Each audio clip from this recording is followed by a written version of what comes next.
Uh, Welcome back, ladies and gentlemen, and thank you very much for your greatest support. I have to appreciate you guys for your support, what you're doing, all that. It's amazing, and I can't live without appreciating you guys. I told you that our target is to hit 15,000 before the end of the month, and we are only remaining less than 7 days to the end of the month. So please keep on subscribing, keep on liking, and keep on sharing the videos, and also commenting so that I can know what you think concerning what is happening in the country or what we are talking about as Bonita family. Now, in this video, I met this thing here about the sex workers really complaining, raising their complaints and all that, and was asking myself that should Kenya recognize sex workers' rights, or it is going to open a bigger problem. This is the thing. The Kenya sex workers are complaining, they are raising their complaints that they're being mistreated, every negative thing is being done to them. And I ask myself that should the Kenyan government recognize sex workers' rights? Are they supposed to be given their rights, or giving them, or by allowing them to have their rights is going to open up a very big problem in the country? Now, before we get deeper into this discussion, I want us to listen to the way these people, actually they are women and ladies, the way they are speaking. Before we get deeper into this discussion, listen to them. Kwa majina najulikana kama Felista Abdalla. Mimi ni Mkenya. Mimi ni mfanyakazi wa ngono hapa Kenya. Nafanya kazi na shirika ambalo linajulikana kama Kenya Sex Workers Alliance, ambalo ni shirika ambalo linasimamia mashirika ya wauza ngono Kenya nzima. Sababu ambayo sisi tumekuja hapa ni kwa sababu ya kusema wakati watoto wananyanyaswa, sisi pia hatusupport kunyanyaswa kwa watoto. Hakuna mtu ambaye angependa mtoto pale atoke nje anyanyaswe. Sisi tunasimama kama sex workers kusema, ama wafanyakazi wa ngono, watoto wapatiwe ruhusa kuwa watoto. Waende shule wakasome, waangaliwe vizuri. Na kama mambo haya yanafanyika kwa sababu yako na yanafanyika, tungependa serikali ichukue hatua kali ili watoto waweze kusaidika, ili watoto wapate haki yao kama watoto na wakue kama wale watoto wengine. Lakini sisi tunasimama hapa pia kudefend kazi yetu, kusema ya kwamba sisi kazi yetu hatufanyi kazi na watoto. Kama mnavyotuona hapa, sisi ni watu wazima, tunafanya hii kazi kwa kujitolea, kwa sababu tumeipenda. Tunajua kwamba kuna sheria ambazo zimewekwa kwa ajili ya kazi yetu. Sisi tunasema hizi sheria tunafanya kazi ili ziweze kuondolewa na tufanye kazi kama wale wafanyakazi wengine.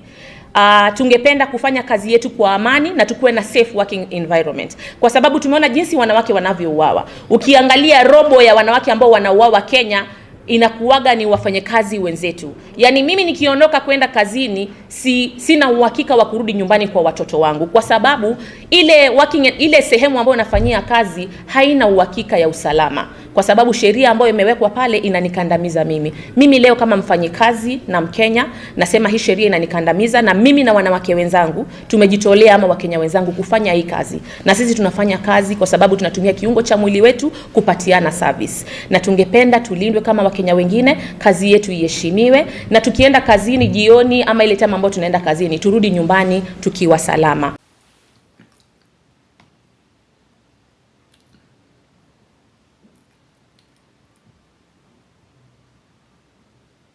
Now, in Nairobi recently, not only Nairobi or in Mombasa, every city recently have more sex workers, and they have been demanding their rights. Every city, the sex workers are demanding for their rights, safety, dignity, and recognition.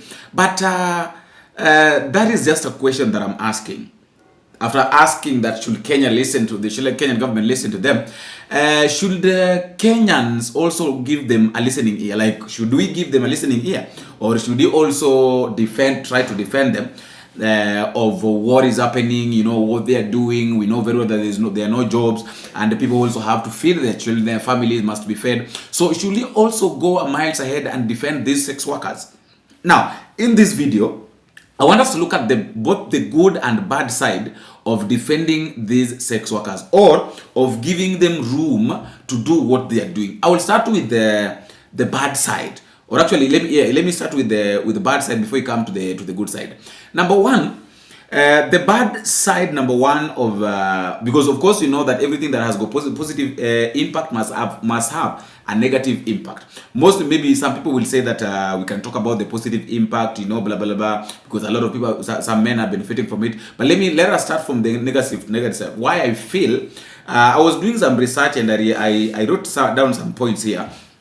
Why personally I feel like giving them a room might not be something good in the country. Number one, we have to understand the issue of moral and cultural backlash.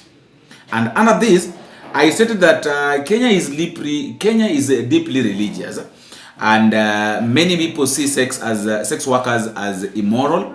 Legal recognition will face huge resistance from churches, politicians, and communities.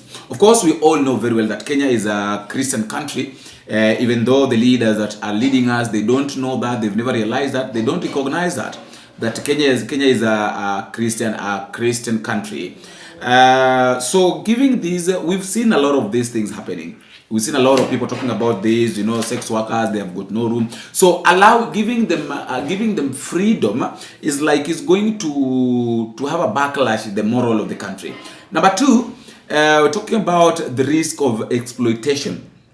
And under this, I stated very well that even with the rights, even if they are given rights, most the sex workers may still face abuse from pimples, criminal networks. And there's always the fear of underage trafficking hiding behind the industry. Of course, we know very well that, you know, once now they're given permission to do all these things, we have to understand one thing, that these sex workers, they have got their leaders. They are wanakuwaga na watu wao. So these leaders, these people who like lead them might take advantage and look for those young ladies to also bring into the industry, you know, which might lead to child abuse and all that. You know, once you bring an underage child into the industry doing sex, you know, I'm sorry, I can't mention. There are a lot of things. There are deeper things that I've seen because let me not talk about that. So bringing these young kids or bringing these young children into this field is a disadvantage, because remember, this thing is ruining people's lives. This thing is really ruining people's lives. I'm not just talking about this. This thing is really ruining, and you will agree with me that this issue of sex workers, you know, has really abused a lot of people, has really ruined a lot of people's lives. You're going to work, you know, as a sex worker, unaenda unalala na mtu, the money that you're being paid is not enough, maybe unaenda unalipwa 100. You know, there is nothing that 100 bob can do. There are a lot of infections, you know. You don't sleep because you can't sleep once you've registered or you've signed as a sex worker. You can't tell me that you'll sleep with one person. You are going to sleep with a lot of different people. Some people wako na HIV, wengine wako na magonjwa, and you'll have to contain all this, because at the end of the day, you are out there to look for money. So how you're going to treat yourself, that is up to you. How you're going to take care of yourself, that is up to you. And I've told you that these people, they have got their ring leaders. Kuna mtu tu ameketi mahali tu anategea pesa. Wewe nenda ukatengeneze pesa na mwili yako, ukishatengeneza pesa, wewe mletee pesa, ameketi kwa ofisi tu. And most of them are normally women. Mwili yao iko sawa, they have never ruined their bodies, but now they're making other people to ruin their bodies. You see? Unapata mtu ameketi kwa ofisi, like the way I'm sitting in my chair here, anazunguka tu hivi polepole. Anajua at the end of the day kuna wasichana wawili, kuna wasichana 10-15 wanatengeneza karibu shilingi 3,000 kila moja. Akiletewa, alafu ukileta 3,000 anachukua 1,000 na 2,000, ama anachukua 2,000 na 1,000. Are you seeing? You have to pay rent, you have to pay what you eat, everything. You see? So that is how a lot of people's lives is being ruined. You are using your body to make somebody rich. You're using your body, you are ruining your body, your future, simply because you have to eat. You have to put something on the table. And some of these ladies go to as far as, you know, what is funny is that I was doing some inquiries, and somebody told me that, Boni, let me tell you the truth. some it is only that I can't bring these people camera, but one day I'll bring them. Itafika pale. That's why I'm telling you that, guys, let's push this thing. Ikifika 8, 15, 20,000 itakuwa rahisi sana now to bring these people on board. I was talking to someone and she was telling me that, Boni, let me tell you the truth. We do these things, but we have our boyfriends. Now what happens is that whenever I talk to my my boyfriend doesn't know what I'm doing. They don't know what their boyfriends don't even know what they're doing. Their boyfriends knows that wako night shifts ama wako kazi, ameajiriwa mahali. So when akiwa session ama akienda hiyo time, anaambia boyfriend that ama kama hataki usumbuliwe usiku, anaambia boyfriend that naingia night shift and I won't be talking. So I may cover up. So the boyfriend knows that my lady is working. The boyfriend knows very that my lady is working. My lady is earning money. Of course, they're earning money. They're getting money, but now under what circumstance? Au you're getting money, unapata pesa kwa njia gani? Ni njia mwafaka ya kutengeneza pesa ama ni njia wewe mwenyewe kuumiza mwili wako? Those are the kind of questions that we need to ask. The last negative thing is public safety concern. And here there are a lot of criticism, there are a lot of critics argument that legalizing sex work will encourage human trafficking, organized criminal, and even drug abuse. Of course, talking about human trafficking and organized crime, we have to understand this, that right now there are people wenye wanatumia miili za watu, people's organs. I think ilifika pale ambapo ulikuwa unasikia kwamba there's this body parts harvest. So mtu anakuja anajifanya kwamba is your boyfriend, or maybe anakuja anajifanya, and then you go with the person in the house, and then after doing all these things, and then the person kills you. After killing you, now the person is going. That is why normally here what wanasema kwamba alikatwa, alafu baada ya kukatwa sehemu zake, baada ya kuuliwa sehemu zake za serious hazijapatikana, mala sijui kioski chakula cha watoto hakijapatikana, zimekatwa zote. You see, so they are harvesting the body. Some of them are using these bodies to be rich. Some of these people, some of these things that are happening, they are really encouraging human trafficking. Drug abuse. Unakuja napata kwamba majority of these ladies that are sex workers, majority of these ladies they're into drugs, because you can't do this thing ukiwa sober. This is one of the things this is one of the jobs that you can't do while you are sober.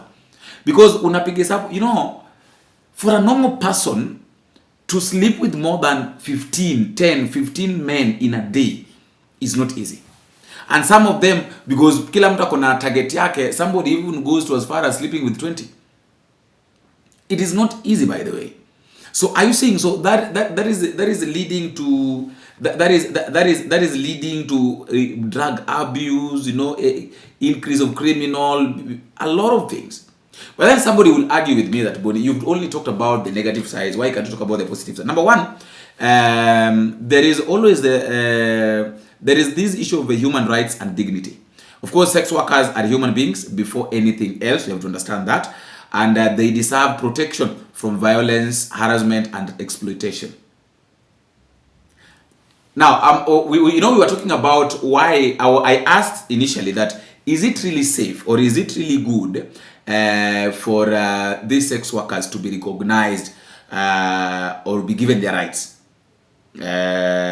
or is going to open a bigger problem? And that is why right now we're talking about, now we've talked about the negative sides, those that I think the negative side, and also now I'm talking about the positive side. Why I think it's good also to give them a listening ear, you know, to give them the right, because everybody has got a right, and the dignity. The dignity must be maintained. Number two, talking about public health benefit.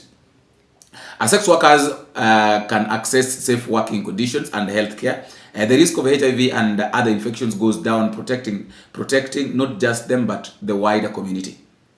That is why it's also good to give them their rights. You know, when you give them their rights, they know that mimi nikilala na mtu iko hivi na hivi. But other than denying them their rights, now majority of them have got HIV, wako na the STIs, so they'll keep on spreading it.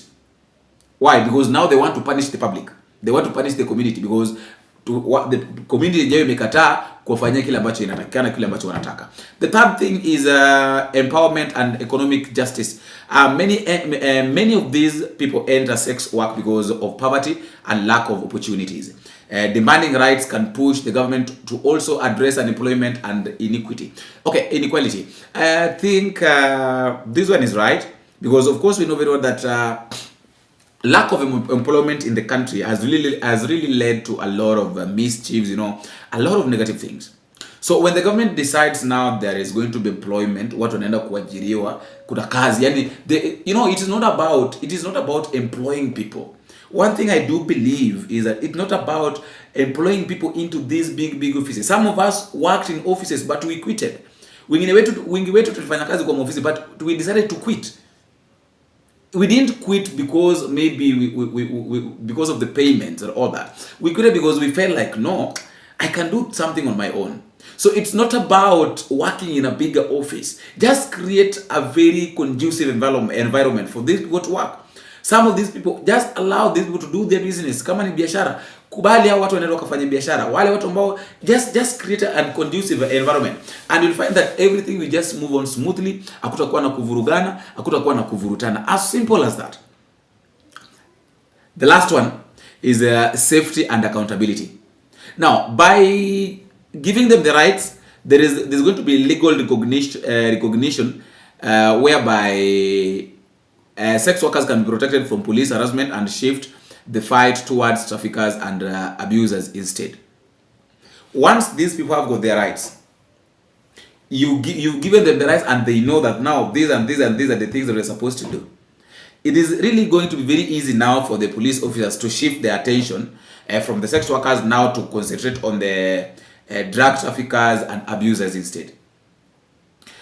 But then, as the saying goes, that every man for himself and God for us all.